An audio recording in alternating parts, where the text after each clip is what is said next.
Okay mga boss, welcome back at is open na to sa pagbibili ka ng pyesa or gamit sa online na gawa ng video. So unbox muna natin tong in-order natin kung ano yung mga dumating. Dito na tayo umiwa. Yan, meron tayong nabiling 5 to 24 volts na mini amplifier. Gawa natin to ng video. Ano pa meron dito? Yung ano pang meron? Oh, may isang pa tayong isang amplifier. Nasabay ko pala to. Ang alam ko hindi ko na to na pero sige, andyan na yan eh. Naisabay ko na. Gawa natin ng video yan isa-isa, tapos meron tayong preamp. Ayan.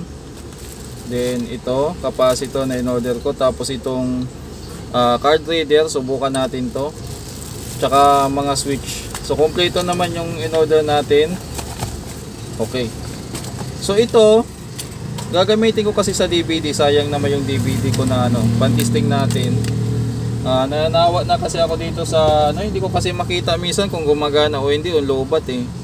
So nananawa na ako dito kakapa-kapa, wala kasing display. O bumili tayo nito. Okay? So kunin ko lang yung testing natin to. Dito yan mga boss eh, card reader adapter yan eh. Yan, isasalpak yan dito. Paano ba? Ganyan ba? Tapos iti-testing. Saglit lang mga natin yan iti-testing kung gagana. Saksak muna na. Hindi naman kasi nagagamit tong DVD na to. Pakinabangan na lang natin. Ayun. Power. Tagal. Tapos iti-testing natin tong parang adapter lang to from card, SD card to USB. So notice, dapat pag sinalpak natin yan, magbabasa na to ng o pa. Ayun. Oh, no USB daw. Patay tayo yan, ayaw gumana. Ayan, loading. Ay, hindi pala kita. Ayan, no USB. So hindi siya gumana mga boss, sablay tayo. Ayan, gumana. Akala ko So try ko nga kung lagyan ng speaker. Gumagana pa ba yung nito, speaker on? May speaker siya dito eh. Kuha ko ng speaker mga boss.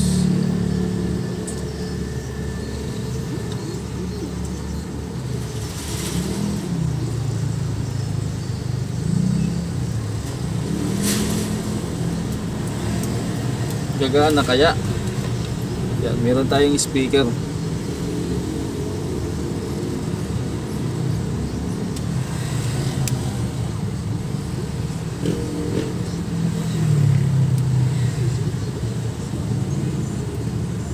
So testing ko dito sa likod.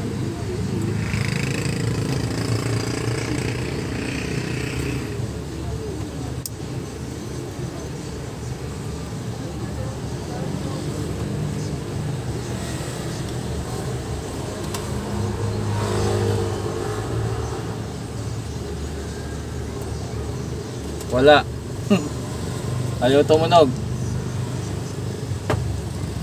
Susunod na gagawin natin ay baka sira na yung mag-audio trace tayo. Check natin yung audio output. Yan.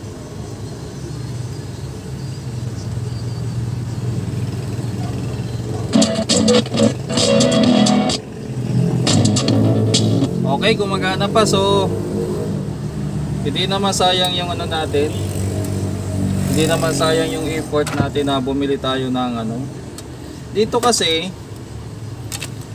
pang testing to sa mga upcoming i-repair nating amplifier. So makikita ko siya kung nagpa-function o hindi. Ang nakalagay dito mga non-copyright lang naman na music na pang testing natin pag nagba-vlog. Yan. So magkano lang ba to? 15 pesos sa 15 or 22. Basta ang price range nito, yung adapter na to, nasa 15 pesos hanggang sa 30 hanggang 50 siguro maximum. Depende sa araw. Kasi naka-sale to nung time na bumili ako kasi may mga sinama ako, discounted na. Yan. Okay mga boss, so ayos siya. Pwede natin gamitin. Wala naman kasi akong bala na dito na pan-testing.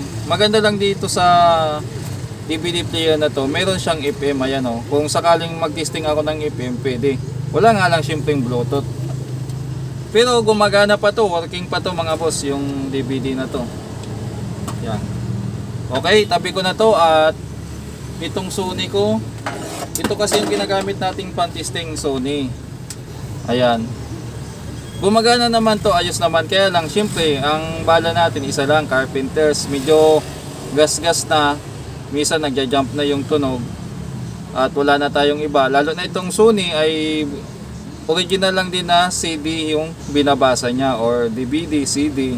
Hindi siya bumabasa ng pirated. So, ang nakalagay dito na kanta or na disc ay original din na CD. So, wala na tayong iba. So, itatabi ko na muna to. Okay mga boss, ilagay ko na lang dyan yung tag ng ano nito, price kung sakali.